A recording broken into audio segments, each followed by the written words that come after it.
Of Cattle and Men was written by Brazilian author Paula Maia and translated from the Portuguese by Zoë Perry. Before I get into this, I have to confess something which people might find a little bit weird about me, potentially, which is the fact that so many books trigger people. So many books freak people out, frighten them, give them nightmares, make them feel unsettled, and the books that people often talk about which have that effect on them don't have that effect on me. It's so easy for me and very common for me to read a book and not see all of the frightening aspects of it, to not be triggered by it, to not be bothered by it, to not be made depressed by it. It happens all the time. I think probably the best example is Earthlings by Sayaka Murata. That book freaks people out, and for good reason. It's full of very triggering things. It's horrible. And I love it. I enjoyed every page, it didn't bother me. Partly, obviously, it's because I haven't been personally affected by the things covered in these books, but that's also true for a lot of people who read them and still get upset by them. Triggering things just don't bother me. This bothered me. And it was actually funny because I put this up on Instagram while I was reading it, and someone commented saying, "Oh, I really enjoyed that." And I said, "Oh, it really bummed me out, it frightened me, it upset me, and it put me in a sour mood." That's not to say it's bad by any stretch, that's just the effect it had on my psyche. And the person replied saying, "Oh, it didn't do that for me, I really liked it." And I was like, oh wow, it's really nice being on the other end of that, because I'm always the person who goes, "Oh, it's fine, it didn't bother me." This bothered me, and I think it's great. The first line of the blurb actually compares this to a Cormac McCarthy novel, and I think that's really, really apt. This is very Cormac McCarthy-esque. And I love the works of Cormac McCarthy, absolutely adore them. In all their brutality, they're great. This is a short Brazilian novel, just 100 pages long. I read it on a train ride from London to York, and it tells the story of a man called Edward Wilson. Wilson works as a slaughterhouse, and his job is to knock out cows by hitting them over the head with a big wooden mallet. From there, the unconscious body of the cow is strung up and slaughtered. Wilson's an interesting guy in that he is hyper-religious and he really, really cares about these cattle. He really believes that he does his job justice. He cares for them. He says a prayer for every single cow that he knocks out. And he believes in a sense of justice or righteousness when it comes to what he does. He does his best to do it in a noble way, a kind of biblical way. And this makes you feel like he has a moral code that he lives by, even though that code isn't clear to us necessarily, it's clear to him. That makes him feel like a very rigid and self-assured kind of a character. But that self-assurance, given the nature of his job and his life where he lives and works, makes him feel kind of unhinged. He's a poor working guy who lives at the slaughterhouse in a kind of hut with rows of bunk beds full of other people that work there. He is a slave to this slaughterhouse. It's all he knows. It's all he does. It's not the first job he ever had. He's been doing it for a few years, and before that, he did something else. And he hopes to move on to actually work specifically with pigs in the future. That's something he has in mind. But because of Wilson's rigid, religion-inspired moral compass, he feels off.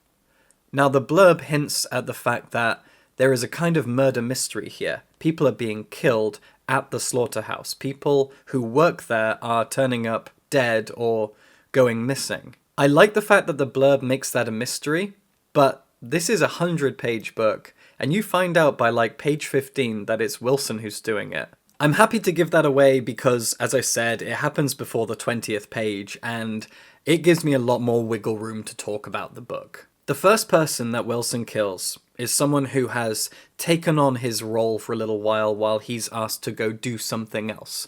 And the person who is hitting the cows over the head is not doing it exactly in the way that Wilson thinks that they should. He's not happy with their work, he's not happy with the ethics of their performance of his job, and so he kills them. His boss even confronts him about it, and he confesses. He's bad at lying, and he goes, yeah, no, I did that. He wasn't doing it right. He wasn't saying the prayer. He wasn't taking care of them. Kind of gives you the impression that he thinks that the cows are now going to go to hell instead of heaven, because he knows what to do and other people don't, and so he took it into his own hands. Given his relationship to the cattle that he helps slaughter and the people that he's killing, this is a really tantalizing and almost exciting exploration of the concept of morality and a person's own individual moral compass. What we deem to be good or bad, what is suitable, what is not suitable, what is taboo, what is not taboo, what is necessary, what is a necessary good or evil, etc., etc. We all have a moral compass, and our moral compass factors into our voting, our political alignment, our religions, our relationships, all sorts of things. And here we have a man who has a moral compass. It's an odd one, but it's one that frames the entire novel.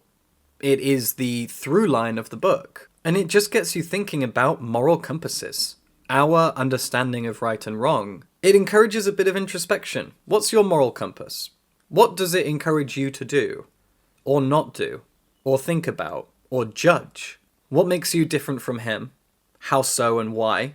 Where did you get yours from? And how does it affect your day-to-day life? That's all the stuff I was thinking about while I was reading this book. Now, the title of the book, Of Cattle and Men, is a reference to Of Mice and Men by John Steinbeck. Great book. I had to teach it when I was a high school teacher because every high school teacher has to teach Of Mice and Men. In fact, when I was a teacher, there was a GCSE paper that was dubbed the Of Mice and Men paper. You could teach a different book if you wanted to, but Of Mice and Men is just so perfect for analysis and teaching literary analysis to high schoolers that it's always the book people use. And it's a good book. I like Of Mice and Men a lot. I think it's a fun reference because I did think about Of Mice and Men a lot when I was reading this. It's a very similar world that this person is trapped in. You've got a working class guy who is doing a dirty job in a world full of also working class men who might come from really rough backgrounds. They might be criminals or ex-criminals. They might be on the run from something.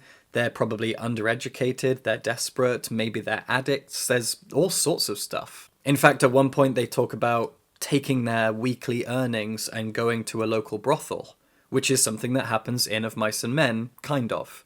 Of Mice and Men is about the cycle of entrapment that capitalism creates for working class people, and this is talking about something very similar, but it's a lot more bleak, because this is a slaughterhouse, and Paula Maia spends a lot of time reminding us of that fact, describing the environment, looking at the flow of blood, looking at what the people are doing in their day-to-day. It's absolutely harrowing, very, very bleak, dark, and oppressive. And it's the setting, the environment, the behavior of the characters, all of that, which just really drained me as I was reading it. And again, I do not want this to come across as a criticism. It is an experience.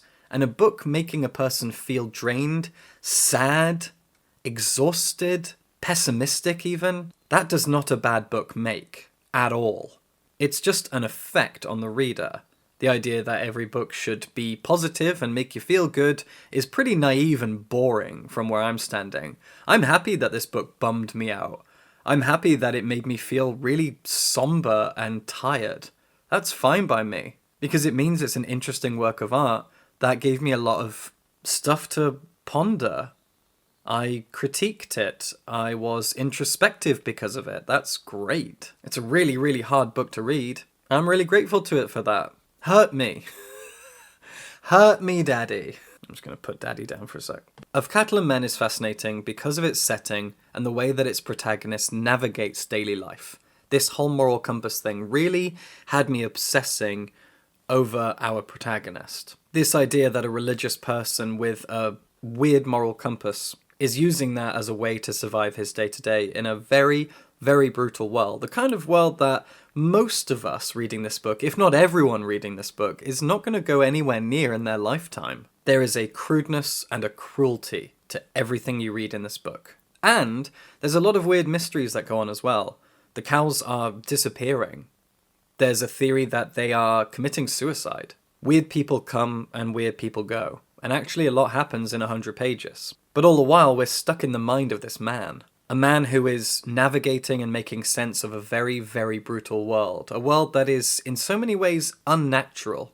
Because death is natural, suffering is arguably natural, but it's a capitalistic setting. where the people at the top are making money off of the really, really brutal, difficult, exhausting lives of the people at the bottom who are covering themselves in blood and guts in order for their boss or bosses to make money and flourish and continue that cycle of just depravity and misery for the people at the bottom.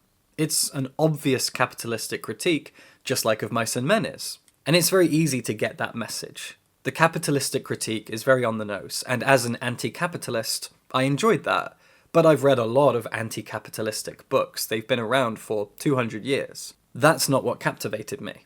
What captivated me is the ways in which this man is navigating and trying to survive this world. And his depravity, his strange religiosity, all of this is frighteningly addictive. And you really do get drawn into this world, drawn into his life, and you are made miserable by it. And then you get to sit and think while you're miserable, why? How? What is fair about this? What is fair about the way that this book is treating me as a reader? And what's fair about the way that the characters in this book have to live? There's so much to think about when it comes to fairness and morality. I really, really enjoyed it for that. Of Cattle and Men is tough. It's really, really tough, and it is worth the effort. So check it out. Join my Patreon if you enjoyed this and you want to support me, and subscribe for books.